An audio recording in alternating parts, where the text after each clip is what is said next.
Yeah.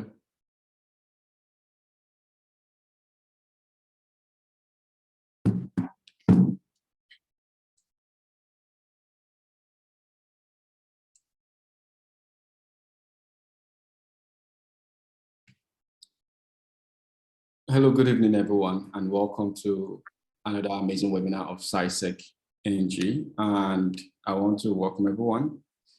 For those of us who are just joining us for the first time, I want to do a brief introduction of CysEC before we kick the ball rolling. CysEC Cybersecurity Challenge Nigeria is being recognized as one of Africa's biggest and brightest company that focuses fully on cybersecurity awareness, and not just awareness, we deal with cybersecurity as a whole body. We are focused in bringing Nigeria's biggest and brightest. We connect young people who are interested into cybersecurity to learn, get certified, and push them to the right market and the right set of people. Part of what we do include running monthly trainings, awareness, call them CysEC alerts. We also have our own yearly webinars. We have monthly webinars, as well we do things like vulnerability assessment for companies and much more. And just to put a little spark to what we have today, one thing I want to really mention is we are bringing up again our yearly hackathon program, which will be coming up sometime this year. And I would like everyone to be expecting that. It's going to be huge because it's known and being recognized as one of the biggest hackathons in Africa generally. We've had times to do different ones in different years. And of course, we're doing another one this year. So before we kickstart our webinar for today, we have a particular interesting topic, which is the role of cybersecurity in the metaverse. Generally, we've been hearing how much the metaverse has been popular in every tech discussions. And as a cybersecurity company, we're coming in and we are asking the question, how does cybersecurity play a role in the metaverse? And with me today is one of a kind, my amazing host, co-host, my amazing co-host in the person of Mr. Ayola, and I usually call him Lights. So Mr. Lights, if you're here, just give us a hi and give us a brief introduction of yourself, and then we can kickstart the webinar. Thank you. Good evening. Thanks for the introduction, Pressure. My name is Olaito Ayola. I'm a penetration tester, which, to be honest, is just a less threatening way to say ethical hacker. I'm a red teamer, which means I'm more focused on the offensive side of security than the defensive side of security. I mean, that pretty much going to show itself my style today. I've worked with a couple of companies, Bug Bounty, and I'm currently transitioning into Web3 hacking, which also ties into this. Because I've been following your space a little bit, I think you're moving into crypto or Bitcoin and pen testing, right? Yeah. I think it's going to be a major field in the nearest future. So I'm trying to get ahead of the curve. Okay, I guess a bunch of us here, as well as my as participants, we have a bunch of questions. I personally do have questions to ask you concerning the crypto space and cybersec, since you're already doing quite much on that area. But I will let you have that. So just give us a little bit more introduction. Let's know what you do, and you can fire up your slide. I think you can do that as well.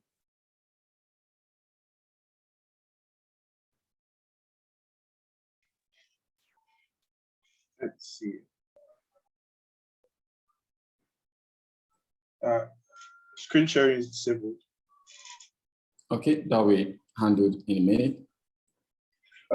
Regarding what I do, currently I'm a freelance ethical hacker. Like I'm trying. Yeah, I'm a white hat. So Uh, I think I, I like think that. I think my ear can't unhear the fact you mentioned you're a grey hat hacker. I have no idea what you're talking about. Okay. I think that's it. On the safe space, because we all want to be sure we're on the safe space. I'm on the safe space. Okay. Okay. Still tell me more about yourself, Lights. Why we set up your ability to. I've been in cybersecurity. Okay, you share. Sorry? Okay, that's great.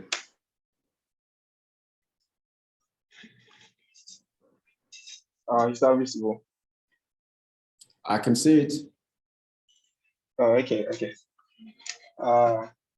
So today I'll be talking about the role of cybersecurity in Metaverse, which is a pretty abstract topic at the moment because like the Metaverse is not completely developed yet, and there's still a lot of ifs and maybes. So the first question that everybody wants to know is what exactly is the Metaverse? It's a buzzword that has been thrown around lately. Like you hear it everywhere. This somebody's talking about something Metaverse. I think it's like the new hot word that every tech vertex is jumping on just get the money out of these uses. So what is the metaverse actually? Well, the metaverse is a digital world that is basically made up of extended reality, and that's both augmented reality and virtual reality. I think that's like the easiest way to put it. It allows you to basically communicate and connect to people from across the world.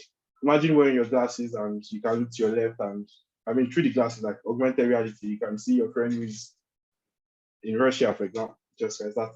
That was not an intentional reference. So I'm going to switch that to who is in Iran. Okay, who is in Iran? Like that like puts it in better perspective. It's basically multiplayer simulated reality. I think that's the best way to put it. Like, if I was explaining it like 5 years, multiplayer simulated reality. And of course, like if you're going to be on a digital world, it makes more sense that you spend digital currencies, and that's where cryptocurrency ties into it. Because like it just goes hand in hand. And of course, I mean, there's the extended reality, that's the augmented reality and virtual reality. And then to interact with the metaverse, you definitely need gadgets. And that's where like Internet of Things ties into it. That's like your VR goggles, your hand controllers, your phones actually. Because there are a few VR projects that are based on browsers. Like I can access through browsers enabled devices. Of course, like it makes no sense to explain the metaverse without pointing out a few like major projects on it. There's Facebook. Everybody knows Facebook.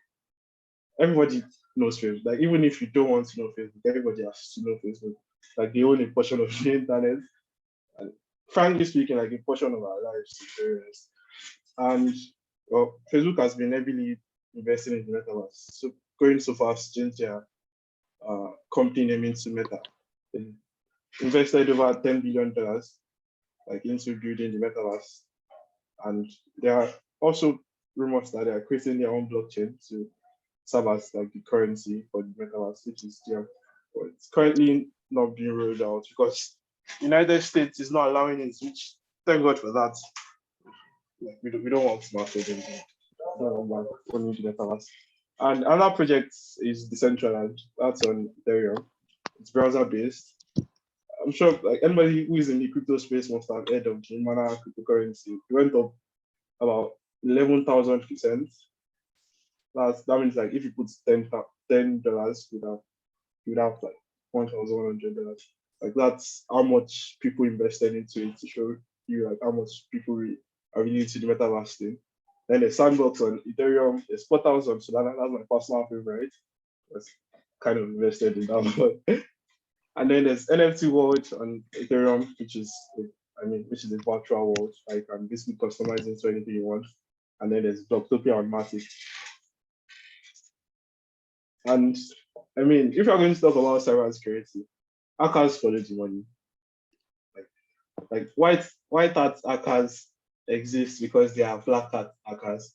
And black hat hackers exist wherever there is money and wherever there's technology that can be hacked. So the metaverse, like the expected valuation of Forbes by 2026 is estimated to be $1 trillion, which like that's like a good portion of the gaming industry, like current gaming industry.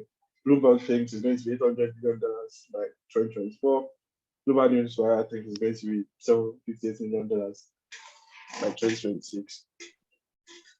Like, good question now. I mean, we're going into cybersecurity. It's why do hackers really hack any? I mean, first reason is for money. Like, hackers are for money. I mean, it's pretty simple. People get broke, people get desperate, people learn new skills to make money, and they up on the internet and break systems. And then the next thing is difficulty in hacking. I mean, is hacking setting even possible? That's another question. Like, is hacking set system possible at all? I mean, no hacker would try to hack something that's virtually unhackable. Like, you hear about no hacker trying to hack paper and pen or something. It makes no sense. So hackers only target things that are actually plausible. Of course, there are a few hackers that actually love the thrill of attacking something that's unhackable. That's like the small minority. And then the third thing that hackers consider is what access is gained on a successful attack. What do you stand to gain when you commit the actual act?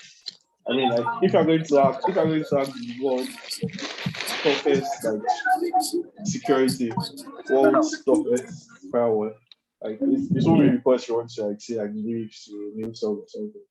Like, so there's also that risk reward metric. Like, if you're going to be hacking something pretty difficult, you need a very good reason. And then anonymity, which I mean every hacker, it's a term every hacker is familiar with. That's like one key thing. Of course, I'm a white attacker, so this doesn't apply to you. But to gray attackers and black attackers, like remaining anonymous is very, very important because like you don't want to be ID. You don't want your shenanigans to be traced back to you. So that's also another thing, which I mean, these four are things that you just consider going through, like, considering the metaverse. First things first is money, which I mean, clearly already shown that the metaverse has money. Like, companies are pumping money into it. People are pumping money into it. Everybody's pumping money into the metaverse. It's expected to be the next level of human interaction. So there's money in it. And then difficulty. And one thing to understand is the metaverse is not new technology per se. It's a combination of old technologies that we have around, just a different way of using them. It's a combination of blockchain, as I earlier mentioned, blockchain, Internet of Things, and AR and VR. So it makes sense that like hackers, the first security threats to check out would be the security threats of the building blocks that make the old technology. And like the obvious one out here is like blockchain technology. Like, it was mentioned, it was marketed to be unhackable, but I mean, recently that's just been one hack after the other. And like these are like common, like I gathered a few common hacks that have happened in recent times. And like in theory, like the more devastating ones. Sorry about that. I mean, first one is 51% attack. So to better understand the blockchain, like there are miners that review each transaction on the blockchain to ensure that they are legit. Like the miners basically take on the role of the bank. But since there are a lot of them and they all, like, at least 51% of them have to agree on something to be right, it makes it decentralized. As opposed to a bank that can say, oh, Mr. X, you have zero money in your account. For you to actually be considered to have zero money in your account, all like 51%, at least 51% of miners across the world, and these are anonymous people that don't know each other, have to all collectively agree that you actually don't have anything. So like that offers the blockchain a bit of security, but it also brings up an issue. If 51% of the entire blockchain is owned, then whoever owns the 51% share owns the blockchain, they can make the decisions for the blockchain. They basically become the bank. Like, power basically centralizes into their hands. So that's a vulnerability, but it's more common in like smaller blockchains that don't have a lot of miners, because it's going to take a lot. It's going to take a lot of money. For example, to like get 1% of Bitcoin miners. That's almost like there's no reason you lose more money than you make from that actually.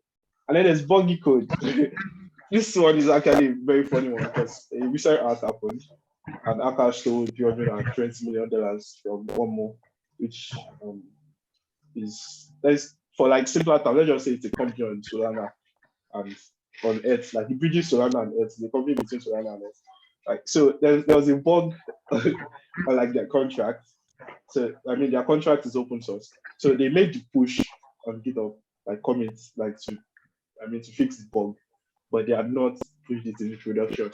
So an hacker basically just checked through their GitHub commit history, saw the vulnerability, and just expected it almost $320 million. It's funny. It's really, really is funny. But it's like you already know the issue. You still kind of forget it. So that's buggy code. There's phishing attacks. I mean, this is going to always be a thing in cybersecurity. Humans will always be humans, and humans will always get hacked. And then crypto exchanges. KuCoin was the biggest crypto exchange back in 2015, and they got hacked for hackers still got access to their wallet. Like they lost almost all their money. So that's about blockchain hacking. The Internet of Things, that's another field that can also easily be hacked. These are just like building blocks of metaverse technology that can outright be attacked. Internet of Things, like there's privacy protection. Devices, IoT devices hold so much data. Jesus Christ, they hold so much data. And then there's unsecure network services. Like anybody who has done network pen testing knows how, like, compared to regular devices, I'm talking about phones and laptops, how easy it is to break into, for example, wireless cameras and like other stuff like that. They're not so secured when it comes to interacting with the networks. And then there's physical admin. Like one thing that hackers do that I'm recently going into in regards to router admin, like you get an actual gadget and then you take it apart to see how it works, so you can understand how to take over other gadgets at the same time. So if the physical gadget is not properly hardened, like to make it almost impossible to take apart without breaking it, hackers will be able to do that. And IoT devices mostly don't have that. And there's insecure hardware. I mean, there are like outright vulnerabilities in the hardware. Hardware hacking is a thing, actually. Like it's one of the subdomains of Internet of Hacking. And it's also one of the things that affects IoT devices, like vulnerability straight in the hardware. So we already talked about the money, like there's money in Metaverse. We talked about difficulty in mapping, and we can tell that like the building blocks of the Metaverse already have vulnerabilities. So it's not going to be entirely difficult to hack it. And then the third one is what they stand to gain from the hack. Now, this is where the Metaverse really gets tricky, because the devices required to interact with the Metaverse require a lot of data from you, the user. Like if anybody has seen the Mark Zuckerberg talk on Metaverse, you realize that the devices, they scan your face, like at least for like that's like projected picture of Metaverse. To scan your face, that's like your biometrics. It's to scan your room, that's like your environment. It's going to intercept muscle signals from your wrist. That's supposed to help you interact with objects without having to move your hand, yada yada yada. But these are things like hackers will get access to if they ever do get access, which I mean we've already talked about entirely driven. Your finances and digital assets, I mean, it's going to be tied to cryptocurrency. So like if anybody breaks into your identity on Metaverse, your digital assets, I'm talking about tokens, I'm talking about NFTs. And I mean, everybody knows NFTs are like quite, at least the known ones are quite expensive at the moment. CryptoPunks are selling for close to $1 million. Imagine having that disappear from your wallet because an hacker go access to your metaverse identity. So like it really puts it, and then there's also the identity test. I mean, if you're going to be building a new world, losing your identity is just going to be as disastrous as losing it in real life. Because like, I mean, you can imagine everything that can be done like with your identity if you lose it in real life. Like if someone just gets access to your ID, for example, like the amount of damage that can be done. But for the metaverse, it's just not your ID. They own your visual representation. Like it's like being in the real world and someone else can transform their physical self to look exactly like you. Like that's how bad it gets. Like in real life, if someone gets access to ID, they can, I mean, as well as like signing up, some they use ID to like sign up for like a lot of things. I mean, probably drop it at like the scene of crimes to get in trouble. But in metaverse, like the person can essentially take on your avatar, walk around, walk to your friends, really. Like walk to your co-workers and sit down sitting on private discussions. I mean, you guys should be like discussing the next week. The person will just sit there like slowly like taking his information. It gets really, really creepy actually. Like really creepy. Like what can be done with this? So like I think that puts it in better perspective. That puts it in a lot like Metaverse takes the money box, it takes the difficulty box. Like it's not too difficult to hack because like the composite blocks are not too difficult to hack. The access gained on a successful hack is going to be really crazy, and then it's anonymous. Like the anonymity granted by the currency is mind numbing. Because like I was reading like a recent article about creating a C2 server with blockchain. It's a really cool concept that like I've been trying to make a POC for. But like it really puts it in perspective that like if when Web3 rolls out, it's not even a matter of if, it's a question of when. When Web3 rolls out, anonymity is going to be insane. Hackers are going to get a lot bolder because like no one, your chances of finding them basically drop to zero. Like you have to be like outright stupid to lose your anonymity of Web3 as an hacker. I'm not going to say it's hacker because like at that point there's nothing extra about it. Like you have to be stupid to lose your anonymity. So like that puts it in better perspective, like the road Cybersecurity is going to play in metaverse because white hat hackers exist because of black hat hackers. And these are things black hat hackers go after. Like the four key things black hat hackers go after. If this exists, which I mean obviously exists, it's going to exist in metaverse, then there'll be black hat hackers and God there'll be there'll be a lot of them. There'll be a lot of them because more difficult to hack, anonymous, mad access to be gained from. So let's hack, mad money to be gained from. So let's hack. And obviously that's also going to increase like the need for white hat hackers. So like it really like puts it into perception. Like cybersecurity experts are going to transparently be carrying the metaverse and they are going to carry the digital world and the map. Thank you.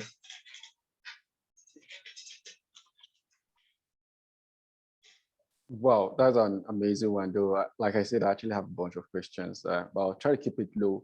So, you, as a white hat hacker, you said you're a white hat hacker. Now, you did mention that in the metaverse, there are going to be a lot of attacks because the chances of actually finding or tracing cyber attacks are going to be way slimmer. Does that give any hope for the defenders? Does that give any hope for the white hat hackers? Because now you actually just profess the fact that things is going to be way more difficult for security analysts in the metaverse. Well, I think one thing that has always happened, like defenders, like no offense to any defenders. So, can you hear me? Treasures, can you hear me? Sorry, can you hear me? Yeah, I can hear you. Okay. No offense to any defender on the core. But like the way it has always been. Sorry? The way it has always been in cybersecurity is that defenders learn after attackers pull off an attack. Like it always goes that way. Like the attackers do something and then the defenders learn how to counter it. The attackers do something and the defenders learn how to counter it. So like defenders will have to wait till the metaverse is up here and see what people are doing, like offensively, before they can really start putting up security. Sorry, did you get that? Yeah, I think I picked up. Please, can you come again where you mentioned about the attackers, defenders will have to wait till the metaverse is out? Is that what you said? Yeah, defenders will have to wait till attackers start hacking, basically. You kind of have to see what attack vectors people come up with. But like it's a own new space. Like it's a combination of like previous spaces, but it's still going to be a new space with different attack vectors. I mean, like we recently saw Windows integrating Linux, like using WL2. Oh yeah. System.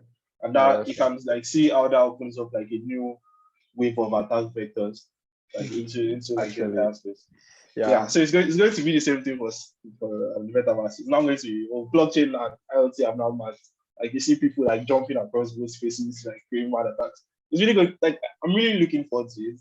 Like I'm not even going to lie. Okay, but I have a question to ask concerning the fact that blockchain technology, they are decentralized, which makes it possible.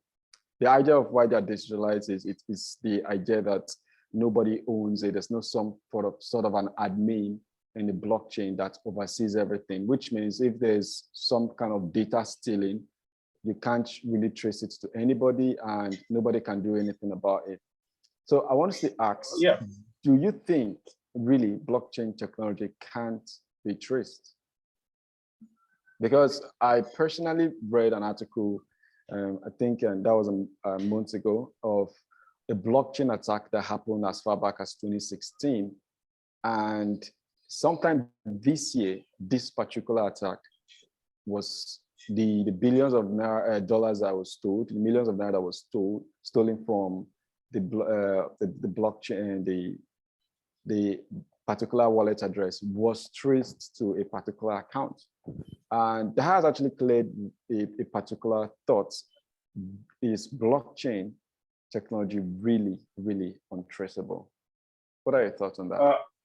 Well, yeah, I think it is. Like the technology itself, but at the same time, humans have the tendency to centralize. Like we are social animals that all bound together instinctively. So it makes sense that like people, hackers, even hackers, still make mistakes,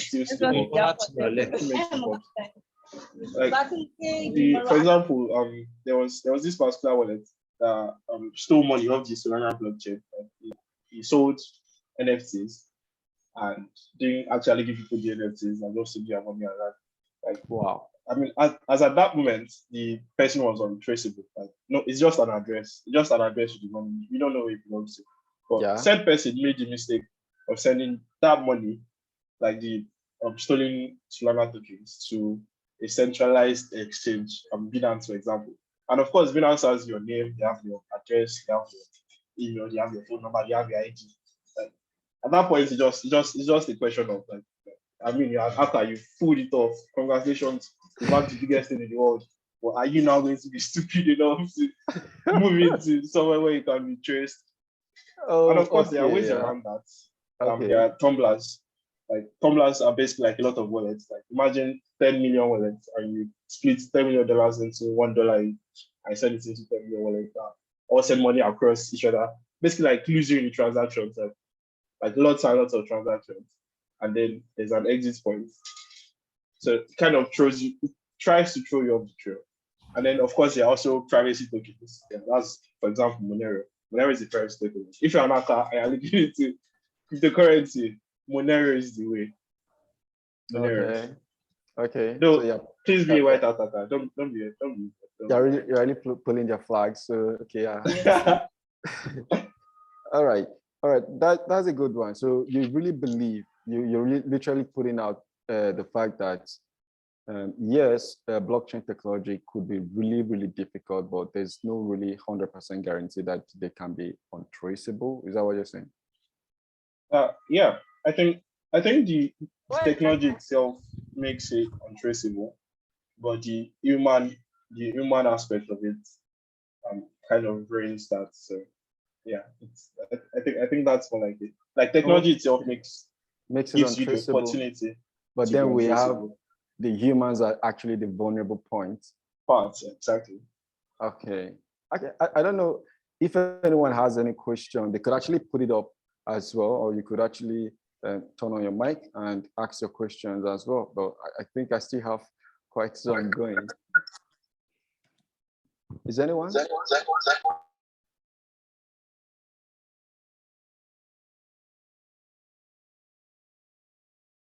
Okay. Okay, now, one other thing, I was able to see carry out some few research. You really mentioned something really particular, which I really picked a good point from, which is the fact that devices could be vulnerable. And I think there have been periods where we've had VRs and virtual VAs and VRs had bugs on them, which could enable a person to actually send malwares through these devices. Do you really think this is something that could be really conquered in any time within the metaverse space? Because I think you really did mention the fact that devices are also another point of vulnerability or point of entry. Devices, you mentioned phishing. Yeah, that's a fact that phishing would never cease to come to an end in the concept of cybersecurity, because people will still be phished even in the metaverse.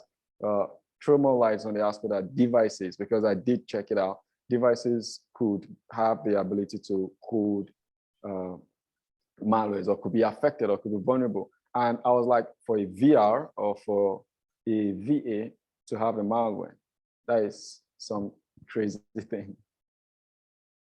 Oh yeah. I mean, crazy things happen every time in this space. Like you read reports and just like sit back and like wonder how someone came up with this. Really gets you thinking. And regarding VRs, like like we've had mobile devices, we've had computers for how many years now? Like this, like the really modern ones. We've had the operating systems, Windows, Linux. I mean, how many years now? And constantly, like we keep getting high severity vulnerabilities in there. And this is technology that's been around way longer than VR goggles. Way more complex. Have more, like, I mean, there are more reasons, like way more reasons to secure them. I mean, like governments are using computers, top companies are using computers, and bugs and vulnerabilities and malwares are still found in them. Like it helps put the VR goggles in perspective. Like we've not had VR goggles for that long. They are not as complicated. Security research into security hasn't gone that far. I think even for now, like the only reasons why there are not that many vulnerabilities on them is that not a lot of hackers have really felt the need to really go into VR goggles. So when they go mainstream with the metaverse, that they are now like front stage. Like every hacker is like, oh yeah, like if I hack that, I can control what the person sees and yes. Trust me, I'm going to see a lot of vulnerabilities, like a lot. Oh yeah, because it's a new technologies, and new technologies most times it could be a lot buggy. Yeah. Okay, how about the legal aspects of the metaverse? I've heard about cases where people try to make cases. There was a case of a person reporting that she was groped in the metaverse, and somebody were trying to make a lawsuit for that. And I'm like, what would be the future of hackers in the metaverse for you to break into your person? Because the metaverse, they already like trying to make it like a mirror of the real world, which means even in the metaverse, there are going to be laws, right? So what are your thoughts on that too? Yeah, like that's a really tricky one, because to properly implement laws on your space, you kind of have to have the ability to moderate it. And I like the underlying technology for the metaverse is going to be blockchain technology. So yeah, it really asks the question, like, how exactly do you moderate like blockchain? Like, okay, yeah, I did this in my anonymous. Like, let's assume metaverse. I have an anonymous one, which is basically like my account of metaverse, and I do something sinister. Like, I post down your virtual house or something, and you're like, oh yeah, you're going to sue me. Who exactly is going to get you later? Like, who's going to get caught? But yeah, because you did mention the fact that everyone seems to be kind of like anonymous. Yeah. So I think that's where Facebook was trying. I think that's one of the reasons why Facebook is trying to build its own blockchain, I think it's called DM, but like obviously it's not yet. But I think that's the reason. So they can kind of have like moderation powers. Okay, obviously, like, and sorry. So generally we have this idea.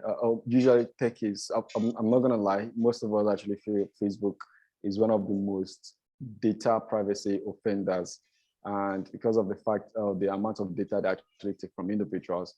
One thought I was having is, you mentioned when Facebook was trying to set up their own metaverse space, you mentioned certain entities that would require, or they would require from a user, like a full facial identity scan, fingerprint or biometric scans, and even more like a review of the environment and some quite few stuff.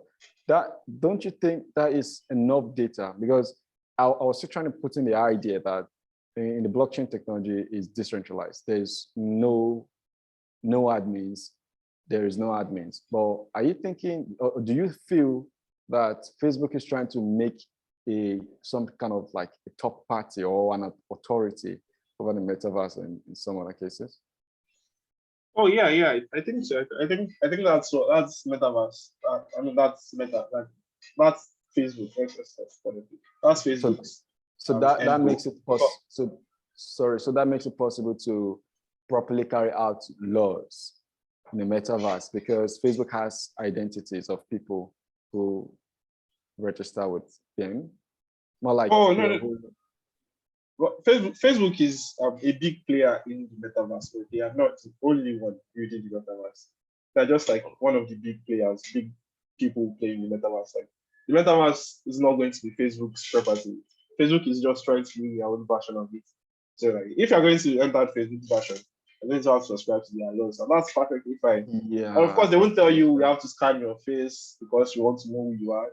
Like, from their video, what Mark was like, oh, like, we're going to scan your face so that your avatar in the metaverse will be able to replicate your facial expressions. But we all know data. I mean, we all know what they're going to do with data. We all know that. I mean, you know what I say.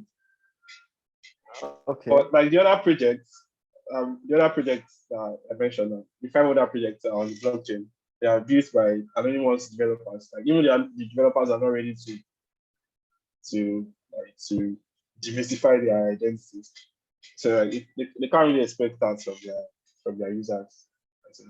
And then their contracts will be audited to make sure like that they don't have like backdoors planted to try to like steal data of users. So I think I'm more for like the anonymous developers than Facebook, to be very honest, because Facebook has a terrible track history with user data.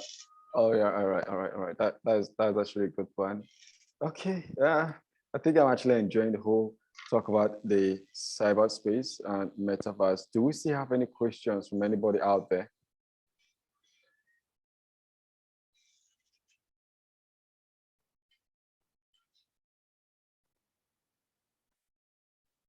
Okay, it seems we don't have any much questions. All right. So you've actually done a very, very amazing presentation, and trust me, I really find it really interesting. So you're literally saying that there's a whole lot of future for us in the metaverse as security analysts, both for the offensive, defensive, white, black, and gray hat hackers. Yeah, Everybody's going to have a part to play. everybody's going to really have a part to play. Okay, that's a good one. That's a good one. So we all have it. There is Lights, Kuru Lights, and Olaita and Ayola, and that was an amazing presentation on cybersecurity, or the role of cybersecurity in the metaverse. If you have any questions, you can feel free to mail us at info@cysec.ng, info@cysec.ng. And if you also want to request, or you want to see our previous videos, you can actually go to our YouTube, Facebook, WhatsApp. We have also a Telegram link. Most of that will be dropped on the chat box. You could contact us any of those links. We are very large communities, and we have a space for everyone, whether you want to go into offensive security or whether you want to move into defensive security. And for those who are going into the compliance as well, it's a very good platform. We really appreciate our speakers, and we have been having a habit of inviting speakers around the globe for interesting aspects, topics, and their own ideas of concepts, or their own 2 cents in the whole cyberspace, or what they do, what they see out there. So you could actually feel free to hit us anytime. We will still use the opportunity to ask if there's anybody who has any question, who wants to ask any question relating the metaverse. Lights is on the position to give us a bunch of the answer.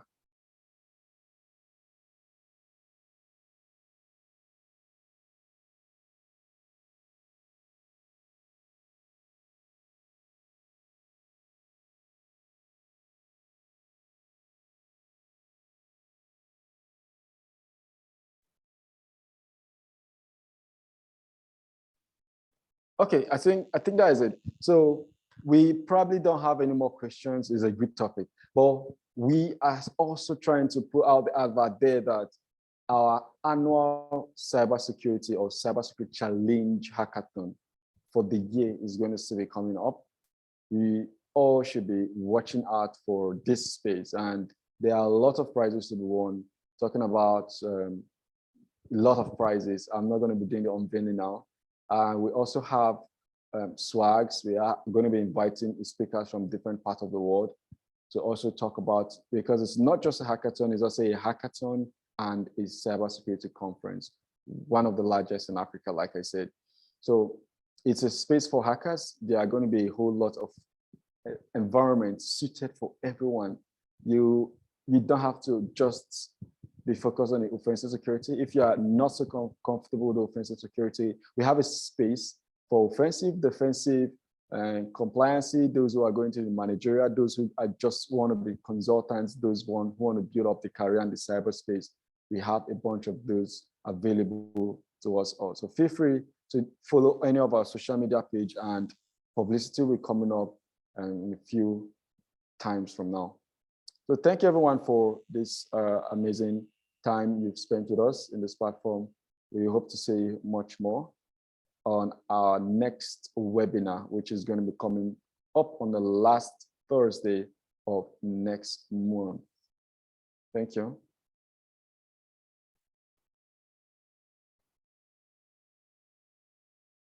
Thank you for having me on this space.